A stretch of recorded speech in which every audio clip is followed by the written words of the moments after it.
Hey there, my name is Allison. Welcome to the Tiny Herd, where we talk about everyday pet care for guinea pigs, rabbits, and other small pets.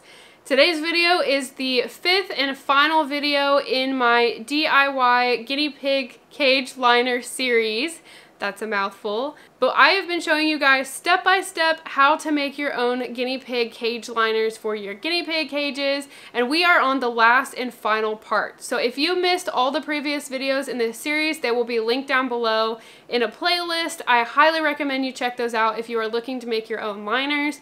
But in today's video, we're going to be talking about how to prep your finished liners to put in your cages, because you can't just put them in there once they're done. We need to prep them to make sure they will work correctly. And then I'm also going to cover how to wash your fleece and how to take care of it now that you have fully done liners. So let's go ahead and jump into this video.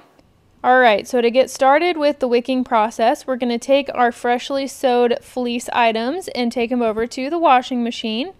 So to get fleece ready to put in cages, you have to take it through the wicking process, which allows the liquid to pass through to the absorbent layer.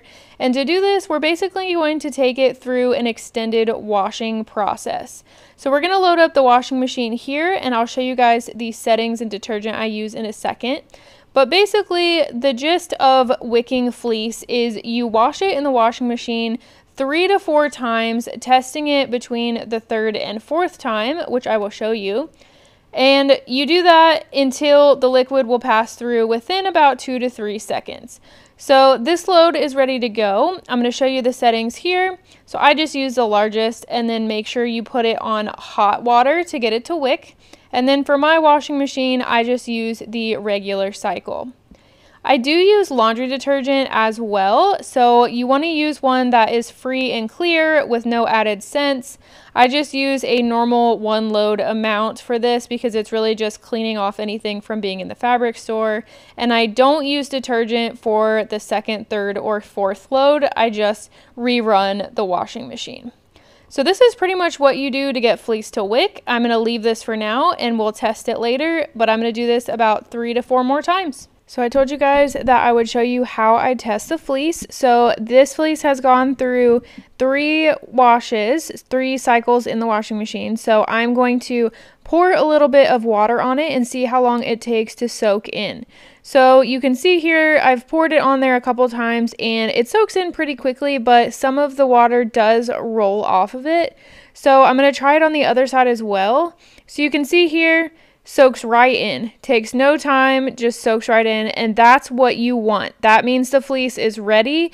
The liquid is going right through and absorbing in. It's not sitting on the top. So this is what you want to look for. This means the fleece is ready.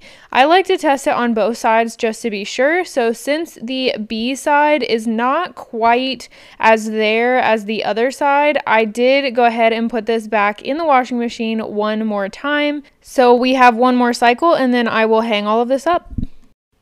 Our fleece is done now, so we are getting it out of the washer and hanging it up to dry. You want to hang it up to dry when you're doing the wicking process, because putting it in the dryer on any type of heat setting, 1, can cause the wicking property to go away that you just spent all that time getting your fleece ready to wick, and 2, the U-haul inside fleece can shrink pretty easily. So if you're putting it in the dryer on a heat setting, it can make the shrinkage just that much worse from being in the dryer.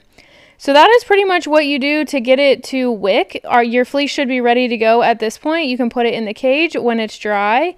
When you are ready to change your cage and you just need to wash your fleece just like a normal cage clean wash cycle, all you do is put it in the washing machine the exact same way. Use the free and clear detergent with no scents added or anything like that, and you just put it through the wash 1 time. I use the same settings. I put it on hot, I put it usually on large, and I use the regular or heavy duty setting depending on how dirty and how much I'm putting in the washer at one time. And that is all that you really do. Sometimes I will put my fleece in the dryer on the low heat or tumble dry setting if your dryer has one of those.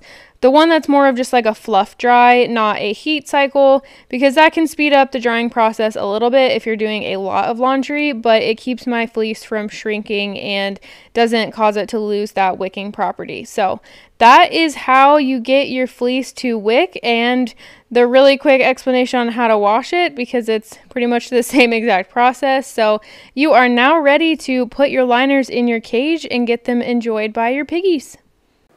Alright guys, you have gone from start to finish, from buying the tools you needed to make this cage set to finally having it done and ready for your cages and knowing how to take care of it into the future. So again, congratulations if this is your first time making a cage set. It's not always easy the first time. If you make mistakes, just keep at it, keep making your cage sets, you'll get better and better. But I hope you guys really found this video series helpful. I really enjoyed making it for you guys, and if you have any questions or comments, make sure to leave them down below. I know I've mentioned it in every video, but if you missed it, I do have an ebook that goes over all of this. So if you want a reference that isn't necessarily watching all the videos, you can pick that up. It will be linked down below, and it has some good cutting guides, references, and that sort of thing in it as well. So thank you guys so much for watching through this series. Again, I hope you enjoyed it, and I will see you guys in my next video. Bye.